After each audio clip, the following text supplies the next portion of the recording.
அனைவருக்கும் வணக்கம்.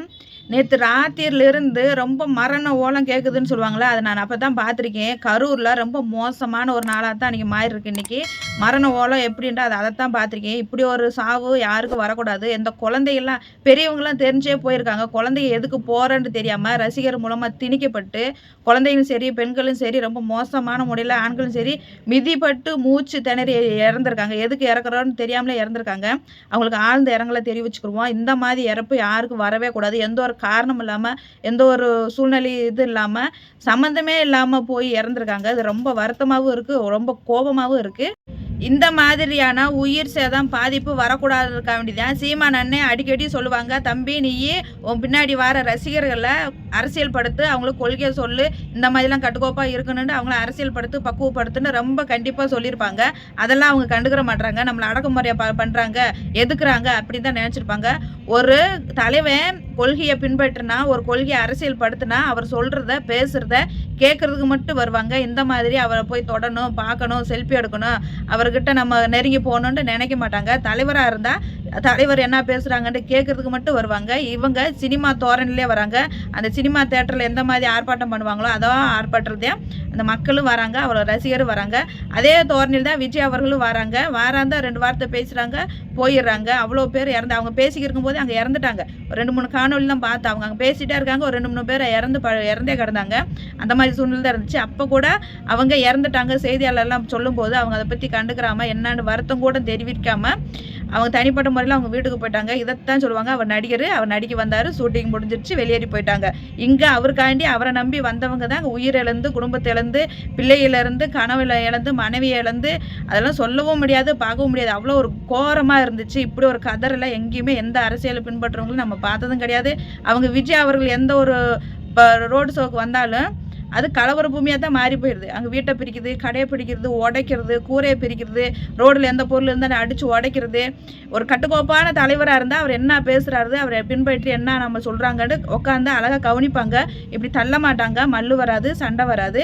அவர் ரசிகர் தோரணிலே வரப்போய் தான் ஆர்ப்பாட்டமும் ஆட்டமும் பாட்டமும் இருக்கணும். எங்கே இருக்கணுமோ அங்கே இருக்கணும். அரசியல் ரீதியாக வந்தியாச்சுன்னா அதுக்கான கட்டுக்கோப்பை ரசிகரில் வச்சுக்கிறோன்னா விஜய் அவர்களை அதை தவறிட்டாங்க. தலைவராக இருக்கிறதுக்கே தகுதி இல்லாதவங்க, கட்சி நடத்துறதுக்கே தகுதி இல்லாதவங்க, இதோட அவங்க இழுத்து மூடிட்டு போனால் நல்லாயிருக்கும். ரொம்ப பாதிப்பை உருவாக்குவாங்க இவங்க அரசியலுக்கு வந்தால். நம்ம ஏற்கனவே சொல்லிக்கே தான் இருக்கோம். இவங்க பாதுகாப்பற்ற முறையில் தான் அரசியல் நடத்திக்கிருக்காங்க. பெண்களுக்கும் சரி, குழந்தைக்கும் சரி, எந்த ஒரு பிரச்சனை வந்தாலும் பொறுப்பை ஏற்றுக்கிற மாட்டாங்க. நம்ம இதுக்கு முன்னாடி சொல்லியிருக்கோம். அதே தான் இப்பயும் நடந்திருக்கு. விஜய் அவர்கள் வர வேண்டிய நேரம் காலையில் 8-9 மணியே போல் அங்கே அந்த இடத்துக்கு வந்தோம்னா, அந்த இடத்துக்கு அவங்க வர கிடையாது. அவங்க வீட்டிலேருந்து வெளியேறினே 8-9 மணி போல் தான் வெளியேறிருக்காங்க. அவங்க அந்த சொன்ன வாக்கையை அவங்க நிறைவேற்ற முடியல. இங்கே ரசிகர்கள் ஒரு நாளைக்கு முன்னாடியேவும் ராத்திரியே கோழி இப்படியே வந்து அந்த இடத்துல வந்து இருந்திருக்காங்க விஜய் அவர்களை பார்க்கணுண்டு. அப்படி வந்தவங்க வெளியூர்லேருந்து தான் அந்த வெள்ளனா வந்தவங்க. உள்ளூர்காரங்க யாரும் அப்படி வந்திருக்க மாட்டாங்க. அப்போதைக்கு வரட்டும், நம்ம பார்த்துக்கலான்ல இருந்திருப்பாங்க. வெளியூர்லேருந்து மக்களை திரட்டி ரசிகர் படையில் காமிக்கிறதுக்காக வேண்டி அந்த அவங்க கூட்டத்தெல்லாம் சேர்த்து கூப்பிட்டு வந்தனாலதே இவ்வளோ பிரச்சனை. உள்ளூர்காரங்க யாரும் இவ்வளோ பாதிப்பு அடைஞ்சிருக்க மாட்டாங்க. அங்கே உள்ள மக்கள், கரூர் மக்கள் வந்து பார்த்துருந்தா இவ்வளோ கூட்டம் வந்திருக்காது, இவ்வளோ இடைஞ்சல் வந்திருக்காது, இவ்வளோ நெருக்கடியும் இருந்திருக்காது. நம்ம மாசு என்னாண்டு காமிக்கணும், அந்த ஒரு இதுக்காக வேண்டி கூட்டுக்கு வந்ததே இவ்வளோ பாதிப்புன்னு நம்ம சொல்லணும். இதை திமுக மேலே பழியும் போடுறாங்க. நாங்கள் இந்த இடம் கேட்கல, எங்கள் அனுமதி கொடுக்கலன்னு. அவங்க கேட்டது 10,000 பேர் வருவாங்க அப்படின்னு சொல்லி தான் கேட்டிருக்காங்க. அதுவும் கொடுத்துருக்காங்க. முறையாக நடத்தினா இவ்வளோ பிரச்சனை வந்திருக்காது. இதில் திமுகவும் அது திருட்டு புத்தியும் இதில் காமிச்சிருக்கு. ஒரு ஆம்புலன்ஸ் வேணும் வருதுண்டா, அதில் திமுகவோட கட்சி கொடியை இதை போட்டு அந்த வண்டியை எடுத்துக்கு வந்திருக்காங்க. இதுலேயே அவங்க சுயநலத்தையும் அவங்க அரசியலையும் பார்க்குறாங்க. இதே இலங்கை மக்கள் எவ்வளோ பேர் இறந்துருக்காங்க, மீனவர்கள் எவ்வளோ பேர் இறந்துருக்காங்க. அங்கெல்லாம் இந்த திமுக போய் அரசு போய் அழுதுதை நம்ம பார்த்ததே கிடையாது. அவங்க ஒப்பாரி பார்த்தாலே தெரியுது பக்கா நடிப்புண்டு. அவ்வளோ அருமையாக நடிக்கிறாங்க. நடிப்பை பார்த்தாலே நமக்கு ரொம்ப கோவமாக தான் வரும். இப்படிலாம் நடிச்சு நீங்கள் ஓட்டு பிச்சை வாங்கணுமா, இப்படிலாம் இந்த இறப்பை வந்து இப்படி அரசியல் படுத்துகிறாங்கன்னு கோவம் வருது. திருட்டு திமுக அது வேலையை இங்கே காமிச்சிருக்கு. விஜய் அவர்களுக்கு ஒரு கேள்வி கேட்போம்.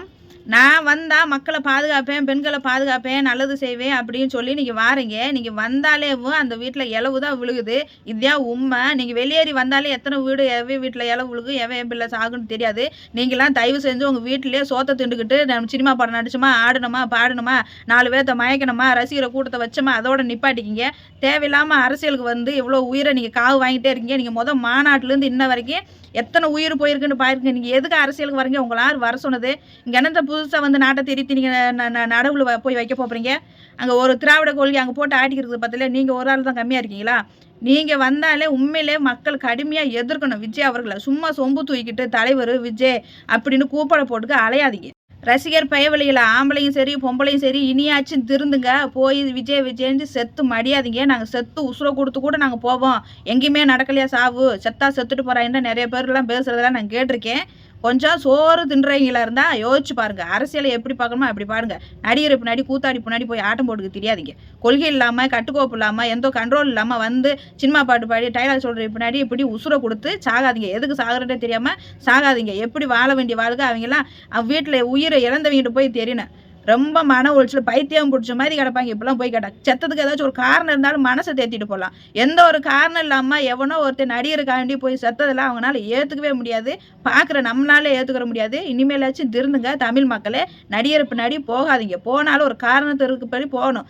எந்த ஒரு காரணம் இல்லாம கோட்பாடு இல்லாத பின்னாடி போகாதீங்க.